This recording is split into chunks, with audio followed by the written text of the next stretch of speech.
कि कानून जाल में फंसे देश, ऐसी भी क्या मजबूरी है।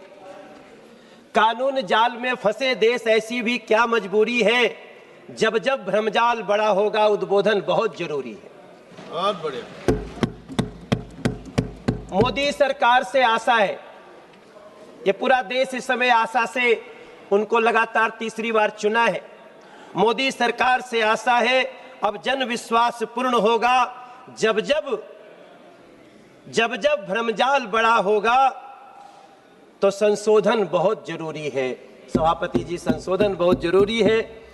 मैं जब इसके बारे में पढ़ रहा था पूरा, तो मुझे 71 ऐसे कानून दिखे जिसको आज संशोधित या बदला जा रहा है।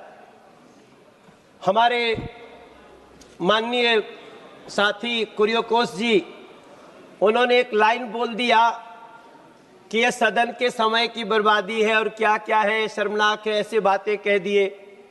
मैं अपने उस साथी को बताना चाहता हूं कि जो आज संशोधन आया है, इसमें हमारे 1886 से 1988 तक के कुछ कानूनों को हम लोग संशोधित या समाप्त करने जा रहे हैं, जो कि काम आजादी के 20-25 साल में ही हो जाना चाहिए था सभापति महोदय। लेकिन ये वो करेगा जिसको पिसती हुई जनता के सरोकार दिखेंगे। ये वो करेगा जिसको पता होगा कि नहीं, कानून के जाल में आम आदमी पिस रहा है। मैं जब सदन के सामने बोलने खड़ा हूं, तो मैं आपको बताऊं कि इस 71 कानून में से मैक्सिमम तो वो कानून है जो अमेंडमेंट के बाद कानून के मुख्य अनुच्छेदों में शामिल हो चुके। और जब वो अमेंडमेंट किसी मुख्य अनुच्छेद में शामिल हो गया, तो फिर उसको बनाए रखने का औचित्य ही क्या है। अब जो लोग संविधान को पॉकेट में लेके घूमते हैं, उनको कम से कम ये सोचना चाहिए कि विधि की पुस्तिका थोड़ा संक्षिप्त होनी चाहिए। इसमें 71 जो कानून को संशोधित या समाप्त कर रहे हैं, उनमें से 4 ही ऐसे कानून हैं जो समाप्त हो रहे हैं, जिसमें जो संशोधित हो रहे हैं। बाकी संशोधित सभी हो रहे 4 कानून को हम अमेंडमेंट कर रहे हैं। वो जो 4 कानून का अभी हमारे आदरणीय अर्जुन राम मेघवाल जी ने बताया, हो सकता है कि यहाँ सदन में बैठे हुए लोगों के कान में उस समय माइक न लगा हो, कुछ लोगों के पता न चला हो। माननीय सभापति महोदय, हमारे देश में न्यायालयों में डिले टैक्टिस चलती है, ये सबको पता है। डिले टैक्टिस, क्या करना है, नहीं देरी कर दो, क्या करना है, नहीं उलझा दो। तो अब हम ये भी सुनते हैं कि जस्टिस डिलेड, जस्टिस डिनाइड। अगर इसकी चिंता मोदी सरकार कर रही है, हमारे विधि न्याय मंत्री जी कर रहे हैं, तो मैं इसको बहुत बड़ा संशोधन मान रहा हूं और इसके लिए उनका बार बार धन्यवाद करता हूं। देश में आज अनेक ऐसे कानून हैं जो विधि पुस्तकों में दर्ज है, लेकिन अब वो पहले से अप्रासंगिक हो गए। अब उनका व्यवहार में कोई उपयोग नहीं रह गया है, जिन्हें पहले ही नए कानूनों द्वारा प्रतिष्ठापित किया जा चुका है। फिर भी हमारे साथी लोग बोलते हैं तो उनको विरोधी करना है। मैं तो कला जगत से आया हूं सभापति महोदय, और हमारी शिक्षा कहती है कि अच्छी बात कहीं से भी हो तो उसको लेना चाहिए। विपक्ष का ये अर्थ तो कभी रहा नहीं कि कुछ भी कहे तो बस विरोधी करना है खड़ा होके, क्योंकि यहाँ की चर्चा आजकल बहुत देखी जा रही है। जब से मोदी जी प्रधानमंत्री बने हैं, किसी को बुरा न लगे, पहले वाले भी अच्छे ही थे, लेकिन जब से मोदी जी बने हैं, एक एक व्यक्ति का डिबेट मिलियन लोग देख रहे हैं। और ऐसे समय में जब इस डिस्कशन को इतने लोग सुन रहे हैं, तो संशोधन की गरिमा को भी समझने की आवश्यकता है। ऐसे कानून न केवल भ्रम पैदा करते हैं, बल्कि न्यायिक एवं प्रशासनिक प्रक्रिया को भी अनावश्यक रूप से जटिल बना देते हैं।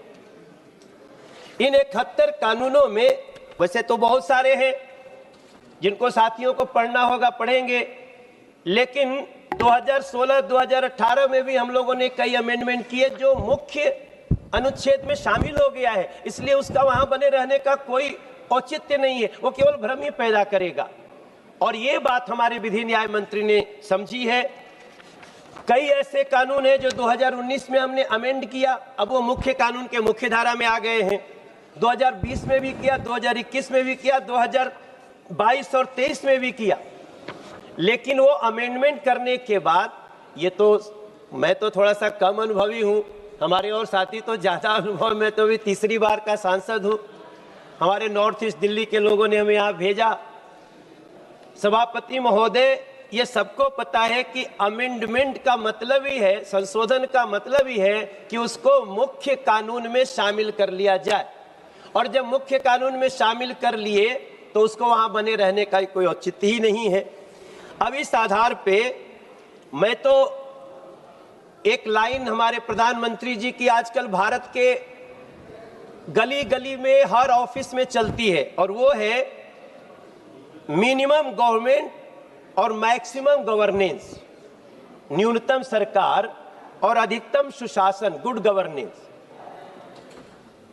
जब किसी से आशा हो जाती है ना सभापति महोदय समाज की, और वो सही मायने में देश की जनता के दर्द को समझता है, तो ये इन चीजों पे बहुत फोकस रहता है।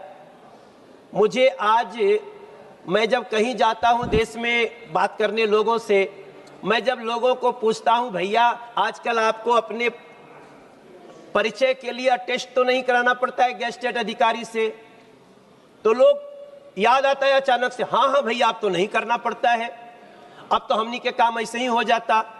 बिहार में, यूपी में, झारखंड में, जहां जहां लोग जाते हैं, तब उसके पीछे सोचिए कितनी बड़ी सोच होगी। कभी ऐसे ही संशोधन से हुआ था, इस देश में सेल्फ अटेस्टेशन आया था। इस सदन का ये कार्य कितना बड़ा हुआ है आज। हम जो लिखेंगे उसको देश की सरकार मान लेगी, क्योंकि वर्तमान प्रधानमंत्री, वर्तमान सरकार को देश के प्रत्येक व्यक्ति पे विश्वास है, और विश्वास मोदी जी ने दिया है। आज उसी के तहत हम जहां के सांसद हैं दिल्ली में, हम लोग अपनी पुलिस कमेटी के हेड होते हैं जिले के। पहले डीएसपी, डीसीपी, एसीपी, डीसीपी डरते थे कि हम ये केस करके जाएंगे फिर हमें बाद में गवाही देने आनी पड़ेगी। मैं धन्यवाद करता हूं अमित शाह जी जैसे गृह मंत्री का, जिन्होंने एक कानून बदल करके अब जो वर्तमान में है वही उसका ध्यान रखेगा, वो पद ध्यान देगा, ऐसा करके न जाने कितने करोड़ों लोगों का काम आसान कर दिया। तब में जब ये रिपील बिल आया है, मैं आपको चार वो कानून जिनको हम लोग संशोधित कर रहे हैं, बाकी तो हम लोग खत्म कर रहे हैं क्योंकि आवश्यकता नहीं, उस पर मैं थोड़ा सा ध्यान देना चाहता हूं।